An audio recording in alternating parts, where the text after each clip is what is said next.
ఏంటి మీరు ఇలా వేసుకుని అక్కడ కూర్చుని బామ్మగారు లాగా మీ మేనల్లుడు ఎవరో వచ్చారని చెప్పి అవునవును చేసిన దత్తు వీడియో. ఆ, అగ్రహారం పడికట్టు. అవును. అసలు అది మీరు మీలో ఒక లేడీనే చూస్తాను తప్ప మిమ్మల్ని చూడు అందులో. అవునవును అంత అసలు అవునండి. ఒకటండి, ఎప్పుడైనా మనం పాత్ర చేసామంటే పాత్రను అపహాస్యం చేయకూడదండి. అవును. చేయకూడదండి. మనం న్యాయం చేయగలిగితే, దాన్ని మెప్పు పొందించగలిగితేనే ఆ పాత్రను ముట్టుకోవాలి. మన వల్ల అది అపహాస్యం కాకుండా ఉంటే బాగుంటుందని నా నా యొక్క వ్యక్తిగత అభిప్రాయం అది. Correct correct. అని నేను అలాగే చేశానండి.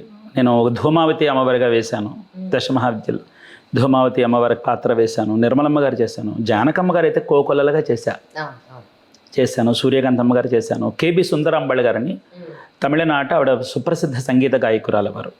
అలాగే సినిమా నటి, పాత సినిమా నటి బెంగళూరు రమణి అమ్మన్ గారు, వీళ్ళందరూ. నిర్మలమ్మ గారు అయితే బోడి చేశారు.